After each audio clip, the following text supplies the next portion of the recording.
want to do a little bit of a foreign policy section here. We're going to get to Sanders and Warren in a minute. We're going to be spending a lot more time in the show doing our attempt to cover China and this broader Asian rise, quote unquote. And to me, the social democratic push in places like the United States is inseparable from a redesign of the global system. And one of the things that is a lot less trendy now, but it was much more trendy several years ago, is the idea that the European Union had figured it all out and that they had reached a kind of post-historical phase. And I think we need to actually have a dialectic about this too, because the European Union in its core has achieved some real things. There's no doubt about it. And it has achieved some social delivery. But at the end of the day, it has been dictated by an extreme wicked form of capitalism, which has destroyed Greece. Its sort of neoliberal logic has undermined its broader security accomplishments and social gains. And it's a project in crisis. I mean, Merkel's going to leave soon. She's held it together in a certain way from Germany, even as she's delegitimized it through what they've done to Greece as an example. Macron is trying to revive it and talking about them creating their own security umbrella, which is going to become a bigger theme for them as basically talk of U.S. protection pulls back. So I want to look at a perspective of somebody that is of another time, which is basically two different times, the late 1990s and 1968, trying to grapple with today's world. So there's a guy named Joschka Fischer who was a 60s radical, and not like people say in the United States, right? Like they say like, oh yeah, Bill Clinton went to anti-Vietnam War protests. No, Joschka Fischer, when he became, and he would go on to help found the Green Party and he would become Germany's foreign minister, there was a picture of him that came out during his foreign ministry of him beating up a riot cop at a demonstration. He was at a meeting in Algiers where the PLO set out its political objectives. And to be really broadly honest and rigorous here, there were actually factions like in Germany which undoubtedly committed like what we would objectively call terrorist acts, without a doubt. I mean, in the historical irony of people like Fischer in the 60s generation feeling like Germany had never really got rid of Nazism, of course correctly objecting to the Israeli abuse of Palestinians, but somehow that morphing into another like weird form of anti-Semitism that did crop up on parts of the left. There was one plane that was hijacked as an example where Jews were separated on the plane in a kind of just like horrifying irony. So Fischer went from that.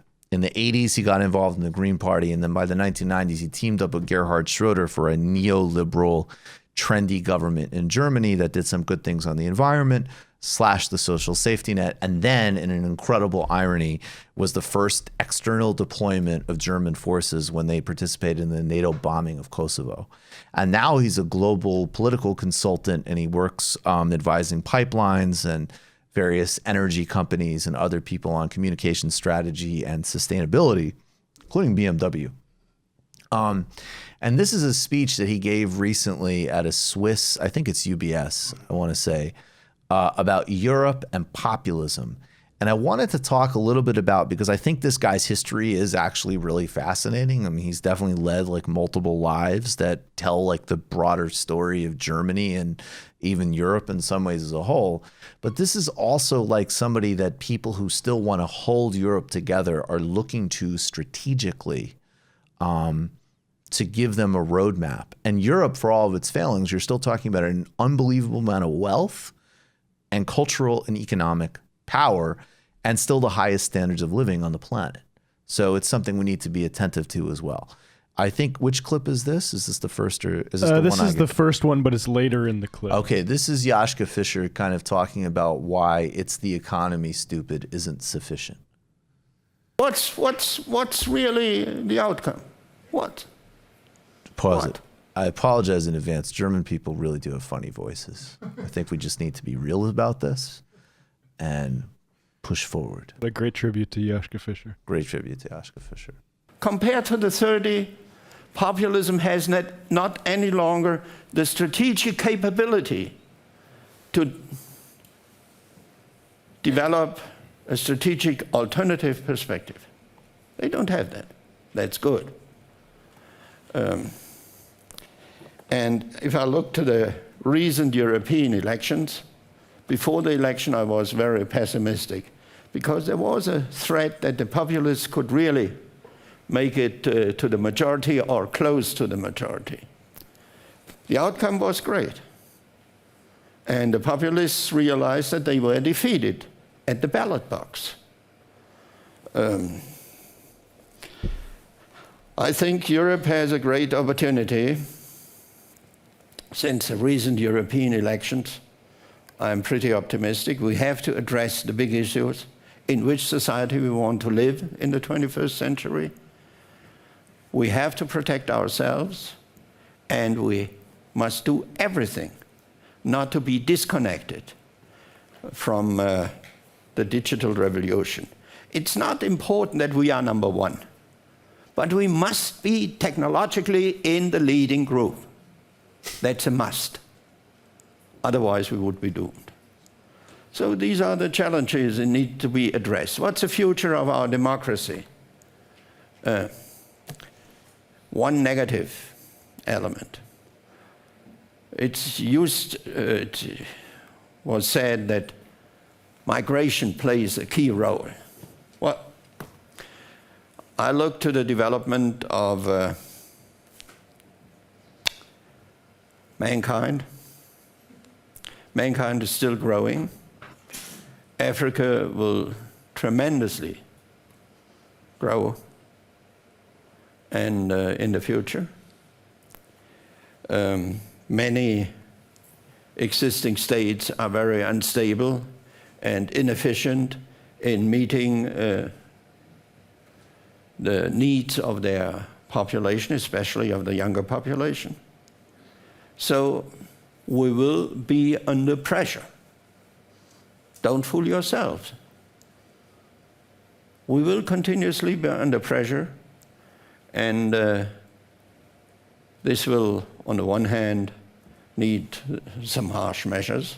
On the other hand, Fortress Europe will not work. Pause it.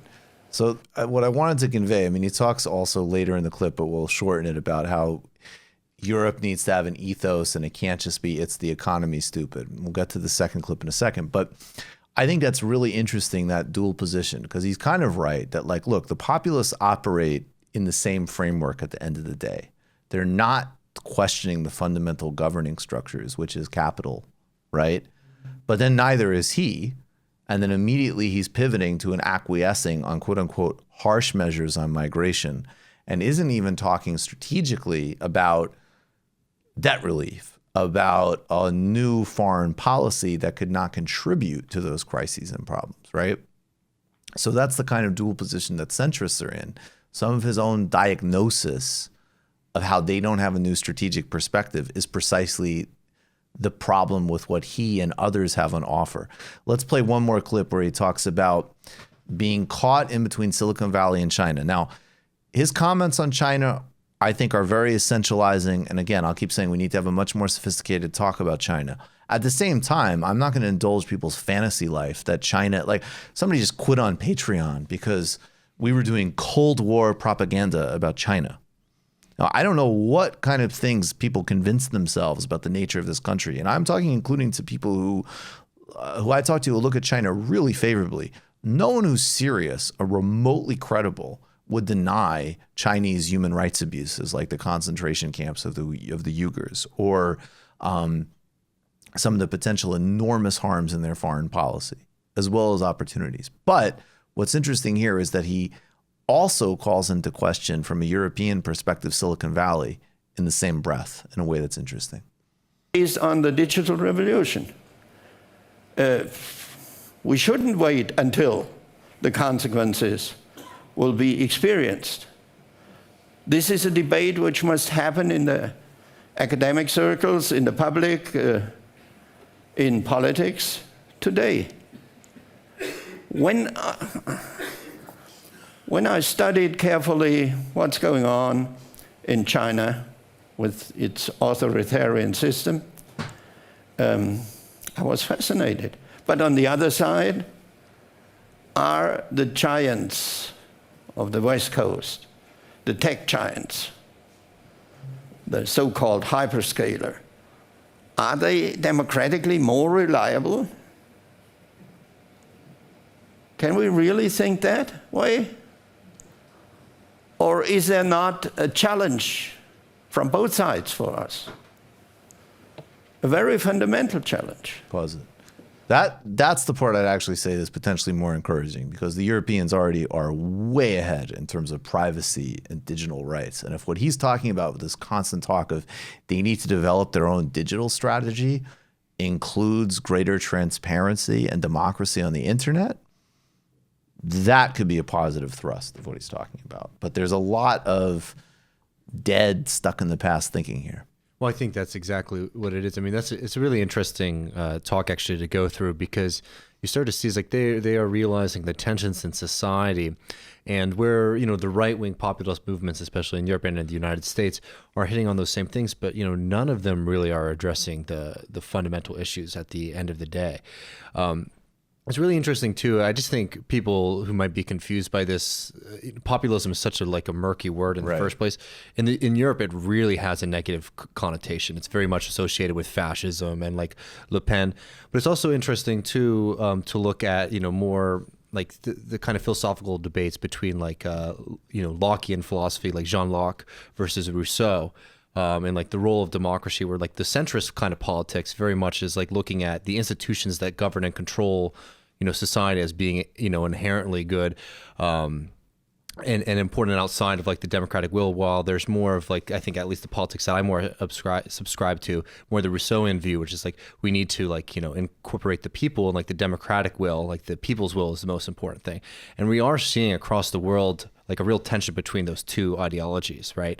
One that I feel like makes people like these centrists very lost, because they can see the problems, but they can't see the kind of institutional struggles that are going on. They can't protect their own rights that they are so adamant about, because they won't do the challenge to capital to actually safeguard them. Yeah, and I think it's really interesting too to find that he's able to find Europe actually, sort of caught between these two pincers there. Because it really is that, this kind of Silicon Valley society run by a few corporations that control like all of our data and information, right, and a Chinese system that is also doing similar things right, when it comes to surveillance and keeping data on their own citizens as well. You just watched a Michael Brooks show video. Subscribe to get them all. Why wouldn't you? Don't be foolish. Click subscribe below and become a patron as well. Patreon.com/TMBS. Thanks, everybody.